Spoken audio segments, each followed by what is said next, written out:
Bismillahirrahmanirrahim. Assalamualaikum warahmatullahi wabarakatuh.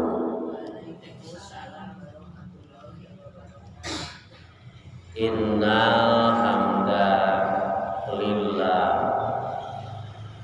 nahmaduhu wa nasta'inuhu wa nastaghfiruh wa na'udzu billahi min syururi anfusina wa min sayyiati a'malina may yahdihillah fala mudilla lahu wa may yudlil fala hadiyalah wa asyhadu an la ilaha illallah wa asyhadu anna Muhammadan abduhu wa rasuluh.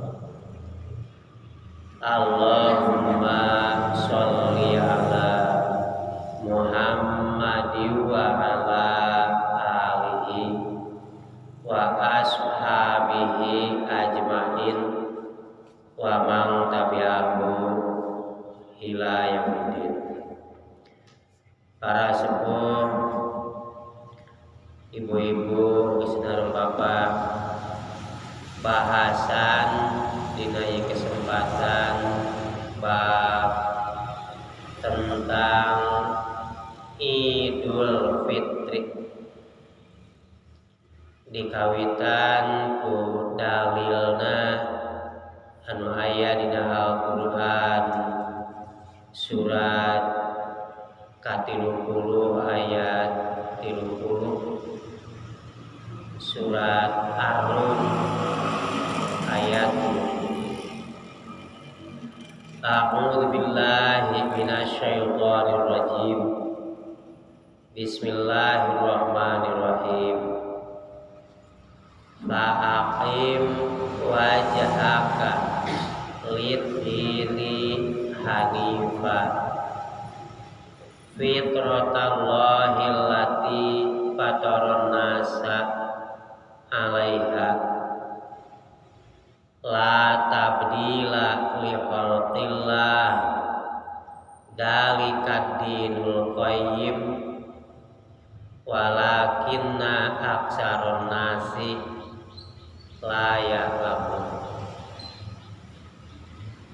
Wa qala Rasulullah sallallahu alaihi wasallam al-fitru yauma yuftirun nas wal adha yauma yudahin nas.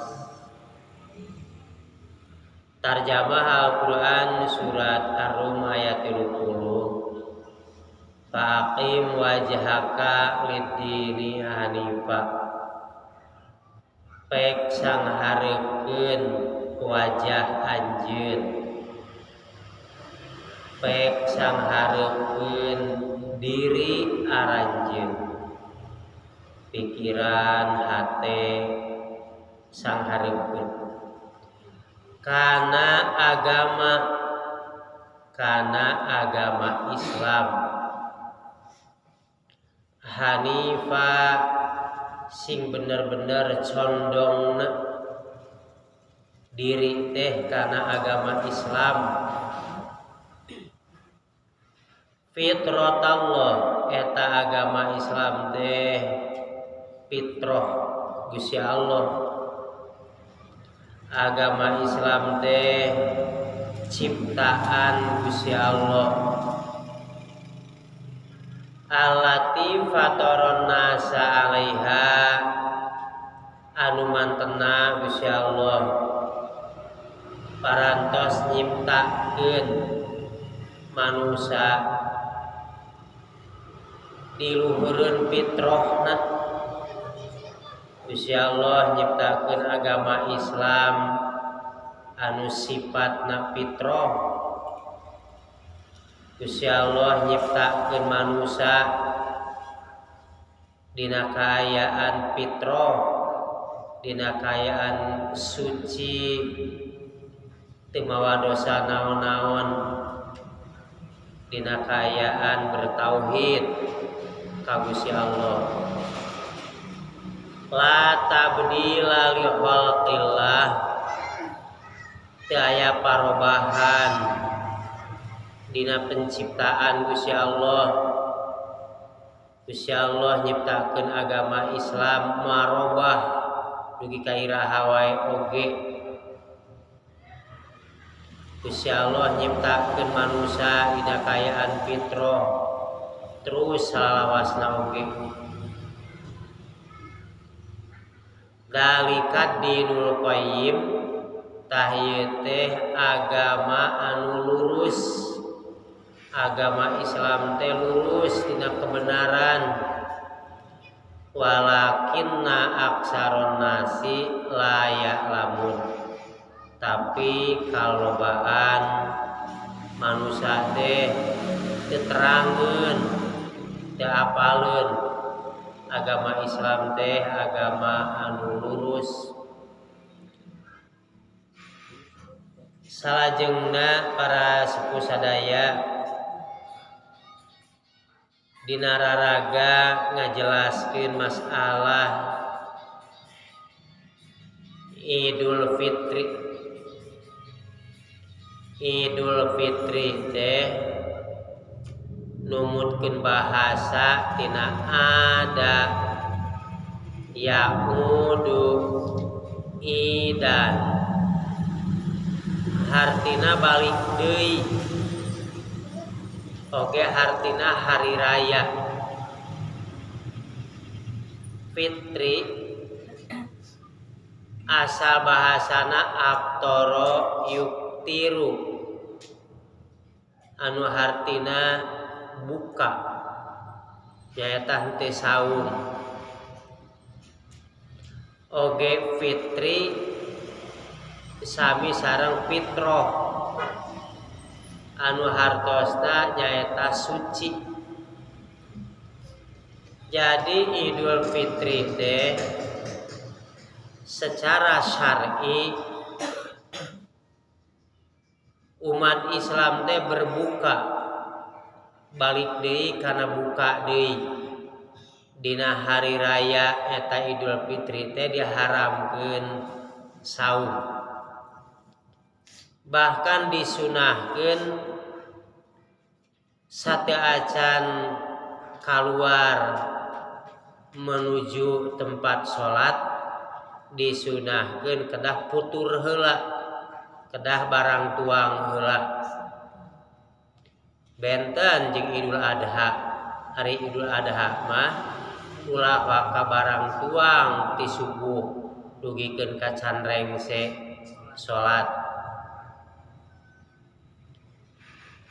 Nah, secara hakiki sabenerna esensina Idul Fitri urang teh kudu bisa balik deui kana fitrah.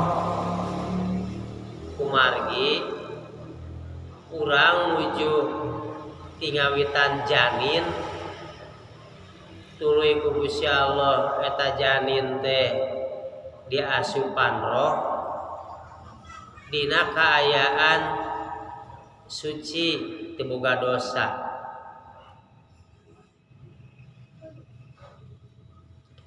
Dina kaayaan bertauhid, sabab ruh waktu dina jero rahim tos dibaeat alas tu birobikum, ari anjeun mengakui teh yen ieu kabi teh pangeran haranjeun. Qalu bala syahidna, maka para arwah-arwah kalebat urang keur waktu di alam rahim ngajawab, leres abdi sadaya nyakseni yen anjeun teh yen Gusti Allah teh pangeran abdi sadaya. Nah, salajengna tadi terus diaoskeun hadis al fitru yauma yuftirun nas wal adha yauma yudohin nas. Idul Fitri teh poean umat Islam berbuka, sedangkan Idul Adha poean umat Islam ngalaksanakeun kurban. Jadi umat Islam ngabogaan dua hari raya. Hari raya Idul Fitri, hari raya Idul Adha.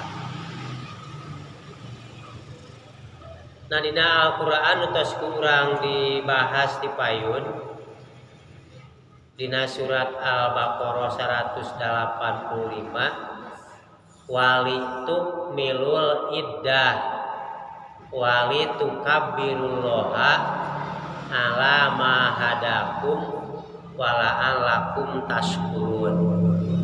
Baik wa anjeun sampurnakeun ngalaksanakeun saum wali tukabirullaha tuluy anjeun pek takbir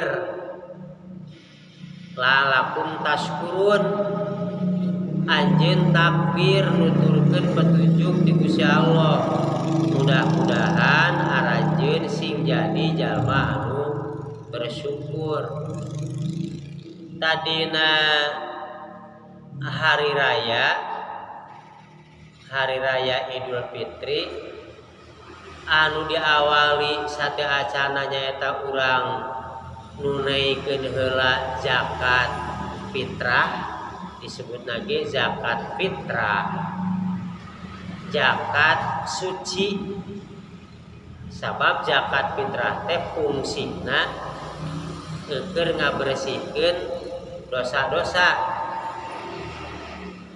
Zakatul fitri tuhrotan lisoim minal lagwi warofasi watumatan lil masakin.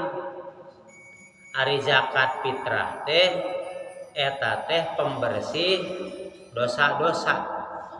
Jadi umat Islam rek nu beunghar, rek nu miskin, erek budak leutik kaasup korok, erek hamba sahaya, erek jalma-jalma anu parantos dewasa atau sepuh bahkan tos pikun, zakat fitrah mah wajib dibayar gitu.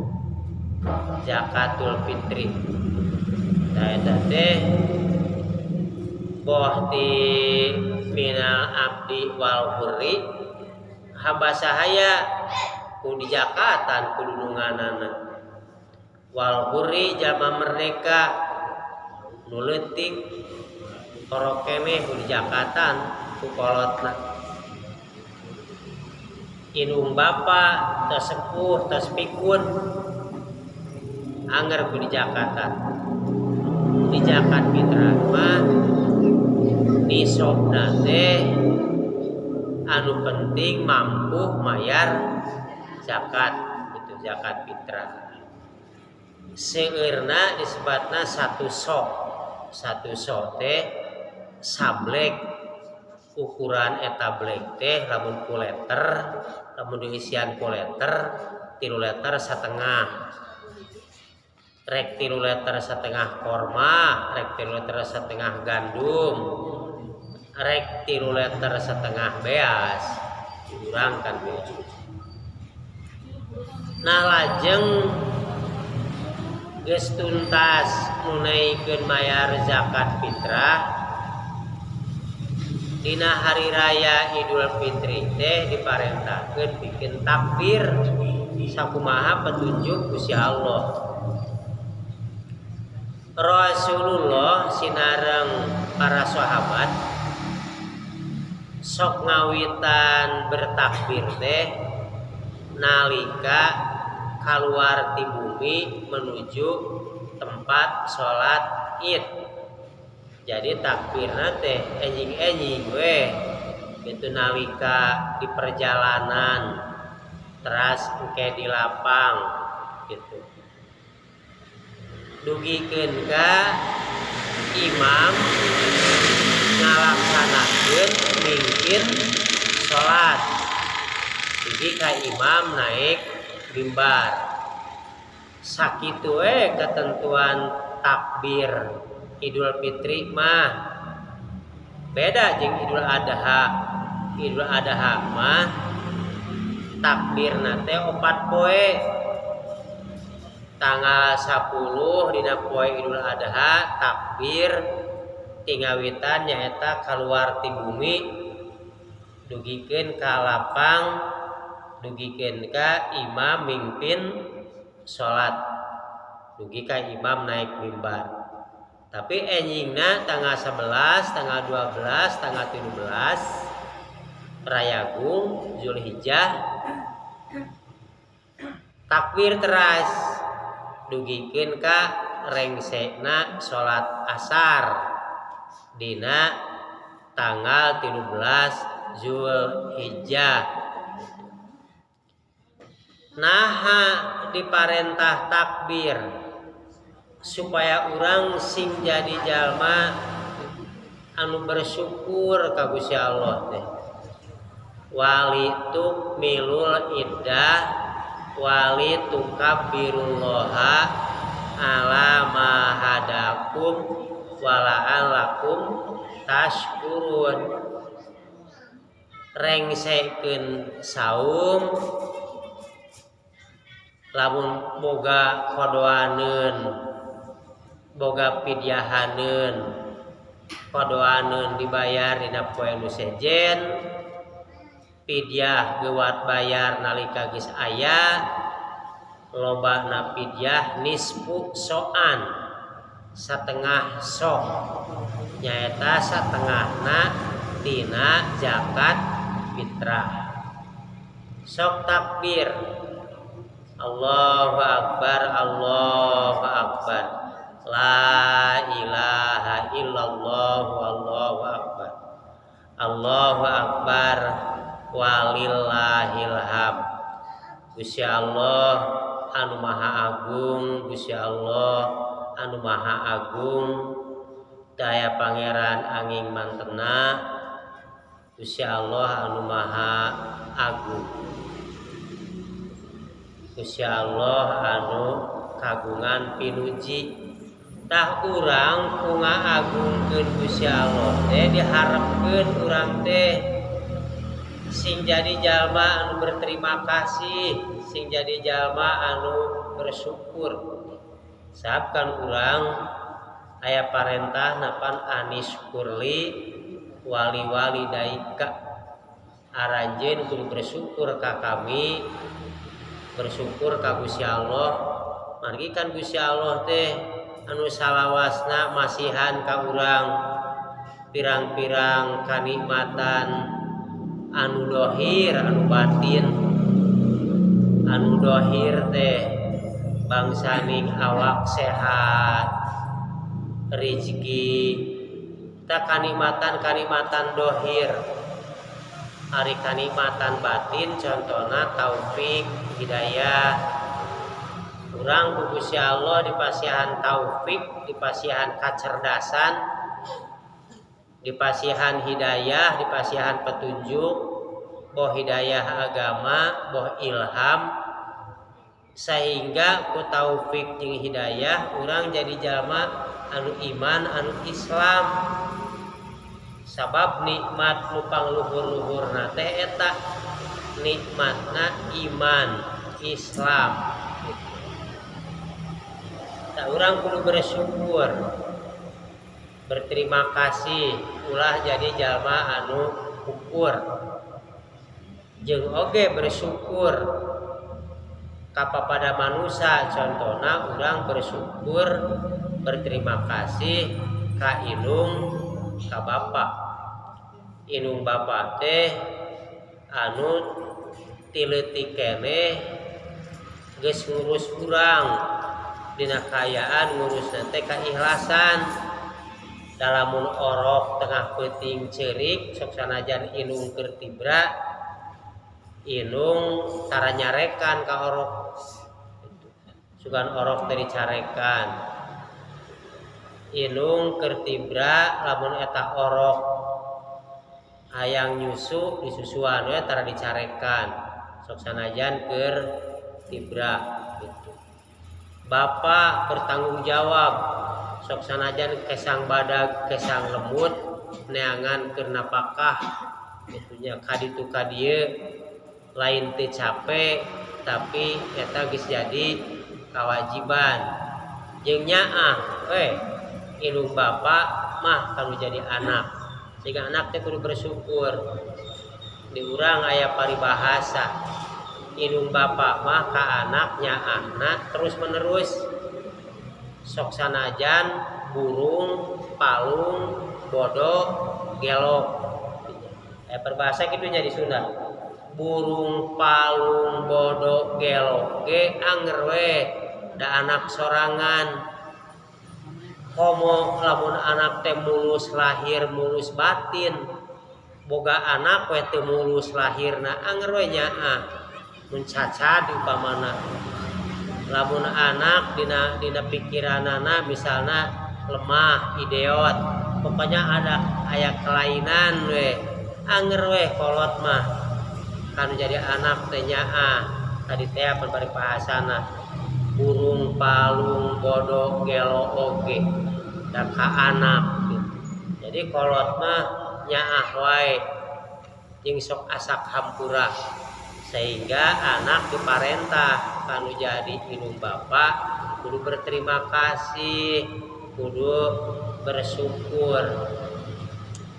Tadina Idul Fitri teh urang teh selesaikeun heula zakat fitrah terus urang bertakbir tos bertakbir laksanakeun salat wa dzakaros marobbihi fasholla dina sabihis ya surat al-a'la wa dzakaros marobbihi pek anjeun zikir ka Gusti Allah nyata takbir teras laksanakeun salat Id. Bagi salat Idul Fitri mah praktekna beda jeung salat Jumat. Hari salat Jumat mah khutbah heula teras salat. Hari salat Idul Fitri jeung Idul Adha mah salat heula teras khutbah gitu. Wa dzakaros marobbihi fasholla. Tah urang sadaya diparentahkeun dugikeun kamun urang boga budak remaja budak leutik sok sanajan eta remaja nuju men bawa ajakan gitu. Ramekeun Idul Fitri rayakeun Idul Fitri ta cara ngarayakeunana teh nyaeta kumandangna takbir terus menerus sinareng keluarga bawa sararea ajak sholat ajak kalapang salah sawios hadis eta hadis Rasulullah anu didugikeun ku salah sawios sahabatna ge awewe Ummi Atiyah. Jadi murid Nabi Muhammad teh dina pangaosan teh lain lalaki wungkul lalaki awewe. Ta murid-murid Nabi Muhammad teh disebutna sahabat. Ta para sahabat teh sok nepikeun deui ilmu. Nah contohna an Ummi Atiyah saur Ummi Atiyah umirna kuring sarea diparentah anu rijal awatiqo supaya mawa keluar para gadis para parawan bawa ke tempat sholat wal huyadu sok sanajan oge awewe nuju head itu bawa kanggo naon yashhadnal khair supaya nyaksian pirang-pirang kasayan nyaeta bade naon bade takbir supaya jadi jalma anu bersyukur bade salat bade ngupingkeun khutbah bade sedekah waya ayat dalna jeung supaya keluar al-huyadu anu nuju hedmah al-mushola tina salat di tempat salat. Jadi anu head teu milu teh salatna unggul, takbirna mah milu, ngupingkeun khutbahna mah milu, ngan waktu salat tah teu milu salat gitu. Jadi sararea ngaramekeun ngarayakeun kana hari raya boh Idul Fitri boh Idul Adha gitu. Ari ngawitan kapungkur aya Idul Fitri teh tahun kedua Hijrah. Dina tahun kedua Hijrah teh aya parentah ibadah saum dina Ramadan jeung aya perang Badar. Perang Badar teh bulan Ramadan tahun kedua Hijrah. Umat Islam mung 313 ti kafir Quraisy pan anu nyerangna teh kafir Quraisy 1000. Alhamdulillah Gusti Allah masihan kemenangan ka umat Islam. Eleh dah kafir teh umat Islam menang. Nya masyarakat harita ngadoa gitu. Ngadoakeun supaya anu perang balik deui dina kaayaan salamet. Tur aya dina kemenangan. Ngadoa Allahumma ja'alna wa iyyahum minal aidin wal faizin. Nyan urang populer di urang mah di Indonesia nu sapotongna selamat hari lebaran minal aidin wal faizin. Urang dikenal teh eta nya doana mah teu dikenal teh laguna gitu. Nah eta teh doa Allahumma ja'alna mugi Gusti ngajadikeun ka abdi sadaya wa iyyahum jeung ka aranjeuna minal aidin ti jalma-jalma anu bisa baralik deui dina kaayaan salamet wal faizin dina kaayaan menang. Jadi alhamdulillah para prajurit teh balik deui dina kaayaan salamet jeung dina kaayaan perang teh menang. Minal aidin wal faizin. Teras ieu doa teh sok dipopulerkeun ku para artis gitu. Dijadikeun seperti syair gitu.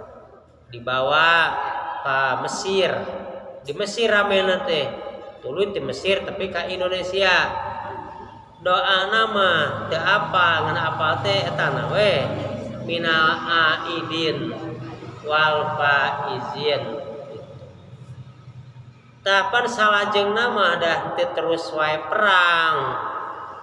Tapi ieu bacaan Allahumma ja'alna wa iyyahum minal aidin wal faizin teras we dina hari raya besok diulang deui gitu. Nah tumureun minal aidin ngadoakeun saha ti jalma-jalma anu balik deui. Maksudna kieu urang balik deui kana fitrah deui. Jadi sanggeusna urang mengisi Ramadan ku salat, ku saum, ku itikaf, diharapkan urang teh balik deui bersih deui seperti orok teu boga dosa naon-naon. Eta minal aidin. Jadi balik deui kana fitrah gitu. Wal faizin kemenangan. Aidina waktu mimitina mah pan kemenangan ngalawan kafir Quraisy tak eusina saterasna mah kemenangan ngalawan hawa nafsu. Urang dina bulan Ramadan teu nuturkeun kana hawa nafsu. Dalam menuturkeun ka hawa nafsu mah moal saum. Pan loba jalma anu teu daraek puasa kitu. Loba pan jalma anu teu daek ngalaksanakeun salat tarawih itu. Tapi pan urang alhamdulillah eta pirang-pirang parentah ti Gusti Allah jeung contoh ti Rasulullah urang dilaksanakeun. Ta eta teh minal aidin wal faizin. Nah salajengna naon wae nu urang kudu dilaksanakeun dina Idul Fitri jeung dina poe-poe sabaraha poe dina Idul Fitri. Rasulullah lamun berangkat Idul Fitri tuluy uwihna holapat torik neangan jalan anu beda. Lamun ini tina jalan anu hiji balikna kana jalan anu sejen. Gitu. Eusi nama eta teh maksudna supaya loba silaturahmi. Lamun ini ngaliwatan jalan ieu berarti beberapa rumah terlewati. Engke balikna kana jalan anu sejen. Gitu. Tah itu. Jadi dina Idul Fitri gitu aya momentum, aya kesempatan pikeun miara hubungan interaksi jeung papada manusia. Nah ayatna diantawisna surat Ali Imran ayat 112. Duribat alaihimudillah ainama tuqifu illa bihabli minallah wa habli minan nas wa ba'u bighadabi minallah wa duribat alaihimul maskanah dalika bi annahum kanu yakfuruna bi ayatillah wa yaqtuluna al-anbiya'a bi ghairi haqq dalika bima asaw wa kanu ya'tadun. Ali Imran ayat 112. Dikenakeun ka maranehanana, dikenakeun ka manusia hirup hina di mana wae ayana, rek di nagara mana we, rek di lembur mana, rek di kampung, rek di kota. Illa bihabli minallah wa habli minan nas. Angin jalma anu moal hirupna hina mah jalma anu salilana hubungan jeung Allah hablu minallah wa hablu minan nas jeung hubungan papada manusia. Nah urang diparentah ku Gusti Allah cing hubungkeun urang diri urang teh jeung Gusti Allah. Ari hablu minallah teh ari hubungan jeung Allah teh nyaeta urang kudu ngalaksanakeun syariat, pirang-pirang syariat. Aya panitah ti Gusti Allah, urang teh kudu salat, laksanakeun salat, tah eta hablu minallah. Aya parentah ti Gusti Allah kudu saum, laksanakeun saum, tah eta teh hablu minallah. Jadi ngalaksanakeun syariat-syariat ti Gusti Allah tah itu hablum minallah. Loba jalma-jalma anu mung ngalaksanakeun hubungan jeung Gusti Allah, mung salat, mung saum gitu. Tah urang kudu terus-menerus ngalaksanakeun kana pirang-pirang syariat. Ari hablu minan nas nyaeta hubungan jeung papada manusia, interaksi jeung papada manusia. Da manusia mah moal bisa memenuhi pangabutuh hirup kesorangan. Contoh, urang butuh dahar, urang butuh pakaian, urang butuh imah. Ari urang contohna lain tukang tani. Tukang tani mah bisa tah memenuhi upamana melak pare. Urang kan teu bisa, jadi butuh ke jelema sejen. Gitu meuli urang ka patani contohna. Patani ge parsarua mah bisa hirup sorangan da boga pangabutuh nu sejen. Pakaian, urang kan teu bisa nyieun kain, teu bisa nyieun baju. Jadi urang butuh ku jalma anu sejen. Urang nyieun imah kan urang lain tukang bas. Urang lain insinyur bangunan. Itu butuh ku jalma anu sejen. Jadi lamun jalma hirup teu interaksi, teu hubungan jeung papada manusia, hirup bakal hina. Moal di baju, rek di baju kumaha? Mata loba jalma anu primitif, anu candaek hubungan jeung nagara anu sejen, jeung kota anu sejen, hirup teh primitif teh di baraju, teu bisa memenuhi pangabutuh. Tah sangkan manusia teh hirup teh ku Gusti Allah teh teu dihinakeun tapi dimuliakeun. Piara hubungan jeung Gusti Allah, piara hubungan jeung papada manusia. Nah batur wae, batur disebut lah non muslim kan gitu. Di dunia aya jalma nu ngaranna bareto ngaranna Aristoteles.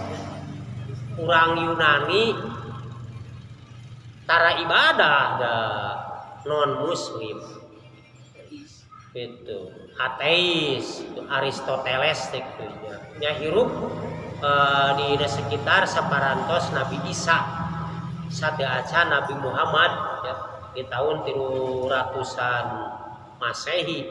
Aristoteles anjeuna ngayakeun penelitian. Kesimpulanana manusia teh anu moal bisa hirup nyorangan moal bisa memenuhi pangabutuh hirup. Beda jeung sato mah bisa sorangan ge gitu. Manusia mah moal bisa gitu. Sehingga cek Aristoteles jelema mah zon politikon gitu. Zon politikon nu artina makhluk sosial jeung makhluk politik gitu. Jadi jelema mah kudu hirup teh loba batur disebut sosial gitu. Jeung jelema mah kudu hidup teh make politik gitu. Ai politik teh kan pamerintahan gitu. Jadi jelema mah lamun hirup aya 1000 jelema kudu aya pamimpinan. Sa pamimpinna lamun teh kitu bakal kacau. Bakal terjadi pembunuhan, ngurus, undang-undang gitu. Tah ieu pemikiran Aristoteles diteruskeun kadieunaakeun saparantos lewat Nabi Muhammad. Aya jalma nu ngaranna John Locke. Aya jalma anu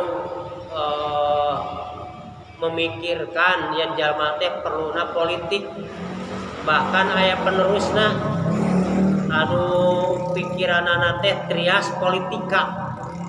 Yang politik alusna mah dibagi kana 3 bagian: eksekutif, yudikatif, legislatif. Tapan urang Indonesia teh ngalaksanakeun eta, ngalaksanakeun dasar-dasar politiknya teh ti John Locke. Oke, diteruskan ku muridna John Locke. Nah dina ajaran Islam geus komplit ya. Geus dibejaan atuh Islam ti Allah atuh. Kan ari bangsa filsuf mah ilmuwan hasil tina penelitian. Panai urang mah langsung ti Allah. Lamun hirup hayang bener, hayang mulia, kahiji kudu hablum minallah, kedua kudu hablum minannas. Hablum minallah laksanakeun undang-undang ti Allah, hablum minannas hirup kudu bersosial, hirup berpolitik. Itu urang mah geus kenah di bejaan ku Gusti Allah da kumplit dina Al-Qur'an gitu. Batur mah kudu meneliti heula. Oh iya bener. Hirup teh kudu bersosial, bermasyarakat, hirup teh kudu aya pamimpinan. Lantaran lamun hirup teu bermasyarakat, lamun hirup teu aya kapamimpinan, pasti manusia di dunia teh hirup bakal terhina. Moal maju-maju, moal modern gitu. Nah, jadi Nabi Muhammad ngajarkeun sok lobakeun silaturahmi. Bahkan tina silaturahmi bakal bertambahna rezeki, bakal berkahna umur gitu. Pan aya hadisna sing saha jalma anu hayang loba rezeki jeung hayang dipanjangkeun umur maka laksanakeun silaturahmi, hirup kudu bermasyarakat. Maksud eta hadis lamun jalma loba gaul rezeki ge bakal tambah. Gaul semakin jauh semakin panjang rezeki bertambah.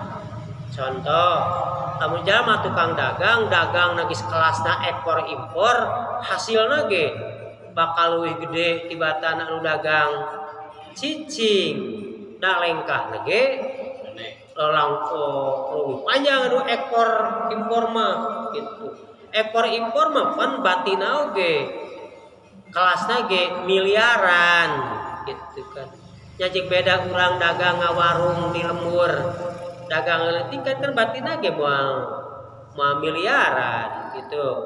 Jadi loba silaturahmi. Cicing tapi konsumenna loba, berarti loba silaturahmi. Loba hasilna oge kusabab miara hubungan jeung konsumen, dipiara konsumen teh. Idul Fitri diberi hadiah. Da engke gara terus terpelihara jadi konsumen. Jadi silaturahmi dipiara gitu. Nah, berkah umur. Jadi disebut panjang umur teh berkah umur. Da ari patokan sabaraha taunna mah moal bisa dipanjangan. Ngan lamun jalma loba silaturahmi geus maot ge bakal terus we dikenang.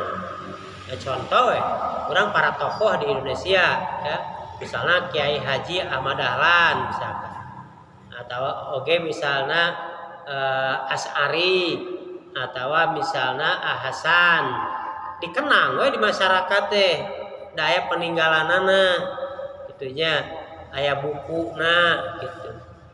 Nah, urang loba silaturahmi ngajarkeun ajaran Islam, boh mampuhna kulisan, boh mampuhna lewat tulisan. Komo tulisan mah kuat. Urang geus maot ge tulisan bakal aya nu maca. Dengan urang ge ayeuna basic kuring contohna nu sok dibaca salah sahijina tafsir Al-Marogi. Karena Al-Marogi mah geus maotna ge geus puluhan tahun, geus 100 tahun, tapi kitabna masih kene dibaca gitu. Tah eta artina panjang umur, sok sanajan ajeuna geus maot gitu. Tah jalma anu loba silaturahmi teh sok sanajan geus maot ge terus bakal aya dikenang. Aya paribahasa lamun gajah meninggalkan gading, harimau meninggalkan belang, manusia mah kudu bisa meninggalkan jasa. Nah iya, jadi dina momentum Idul Fitri laksanakeun ku urang silaturahmi gitu. Bahkan geus alus di urang aya budaya, aya tradisi nu disebut halal bihalal gitu. Ari mimiti aya halal bihalal teh kecapna eta teh nalika tahun 1845 di Indonesia para pamimpin ya, para pendiri negara founding father keur teu akur, beda ideologi, beda kahayang gitu. Maka berkumpul di istana negara ngayakeun acara nyaeta rekonsiliasi, akur deui atuh sing alakur ieu teh. Ari baheula ukeun ngalawan Belanda ngahiji nah hari ayeuna Belanda nagis eueuh itu berparasea gitu. Tah ieu rekonsiliasi kusabab dilaksanakeun tos Idul Fitri supaya katempona religi maka ku Arab diaranan halal bihalal hartina silih halalkeun jadi membatur boga dosa geus we lah bebas we halal gitu.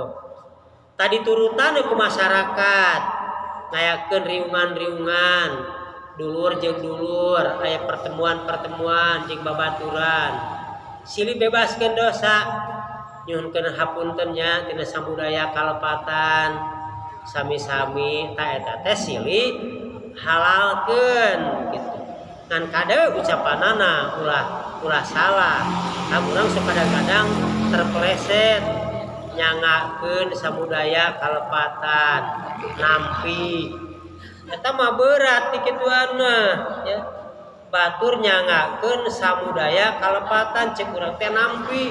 Urang ge dosa loba. Ana nampi dosa batur gitu aja. Eta mah tong ya tong kitu ucapanana. Tapi urang teh nyuhunkeun dihapunten tina sagala kalepatan. Momentum ya. Sabab dina poe lebaran mah urang ku Gusti Allah teh sok dibere kajembaran hate. Mun dipentah hampura teh tara neuteuli ya. Pan lamun keur lain dina lebaran mah sok kadang-kadang aya bahasa sok sanajan rup ku padung rap ku lemah moal dihampura nyeri hate gitu. Tapi dina poe lebaran mah biasana piraku geus ditempa ku ibadah sabulan Ramadan nya piraku teh saleh. Sabab cek Gusti Allah mun anjeun ditempa dina sabulan Ramadan la'alakum tatakun anjeun teh bakal jadi jalma anu takwa. Jadi piraku lamun dina Idul Fitri teu berhasil sehingga hate teh jadi jembar. Matak disunah Idul Fitri sok disebut lebaran. Nah hanya lebaran. Lebaran teh kahiji tina lebaran itu lebaran. Jadi lebar ku harta. Dina Idul Fitri mah sok balalageur. Panto teh dibaruka. Sinang heula gitu. Da di bumi seueur tuangeun lebaran gitu. Oge tina lubaran. Lubaran teh ngabebaskeun. Jadi nyari rezeki seueur da poe lebaran teh nya hate keur bager kitu ngalubarkeun. Tak disuna Idul Fitri sok disebut lebaran. Kecap tina lebar jeung tina lubar. Jadi lebaran. Disebut oge boboran siam. Naon bobor teh? Bobor teh buka. Jadi boboran hari siam teh saum. Boboran siam teh buka tina saum. Jadi dina poe eta mah entong saum. Kedah bobor, kedah bararuka gitu. Itu Idul Fitri disuna sok terkenalna lebaran. Atanapi boboran siam. Wilujeng boboran siam. Selamat hari lebaran gitu. Nah salajengna dina surat Ali Imran ayat 134 nah, urang perlu silih hampura gitu. Wasari'u ila magfiratim mir rabbikum wa jannah arduha samawati wal ard uiddat lil muttaqin alladzina yunfiquna fis-sarra'i wad-dharra'i wal kaziminal waidha wal afina anin nas wallahu yuhibbul muhsinin. Walladzina idza fa'alu fahisatan aw dzalamu anfusahum dzakarullaha fastaghfaru lidzunubihim wa may yaghfiru dzunuba illallah wa lam yusirru ala ma fa'alu wa hum ya'lamun. Sing haripet gancang aranjeun neangan pangampura ti Gusti Allah nyaeta kutobat. Nah, urang ku gancang na minta hampura jeung ku gancang na ngalaksanakeun pirang-pirang kahadean. Sabab kahadean teh eta pintuna asup surga. Gusti Allah nyadiakeun surga keur jalma anu takwa. Sedengkeun cirina jalma anu takwa diantawisna jalma anu infak, anu zakat, boh dina kaayaan keur loba rezeki, boh dina kaayaan nuju sempit gitu. Alhamdulillah ieu teh kan umat Islam sok dilaksanakeun diantawisna paling henteu dina Idul Fitri sok balager. Zakat fitrah geus jelas dibayar, memeh salat.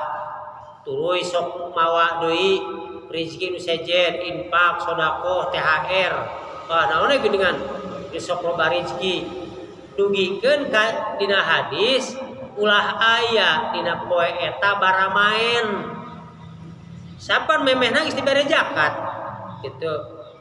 Geuningan di urang sok aya keneh keur Idul Fitri balik Idul Fitri dina lawang sok aya baramaen. Tah ieu salah saha ieu? Naha ieu baramaen teh kamarina atawa tadi isuk-isuk eueuh nu mere atawa eta baramaen teh memang kesempatan wae gitu.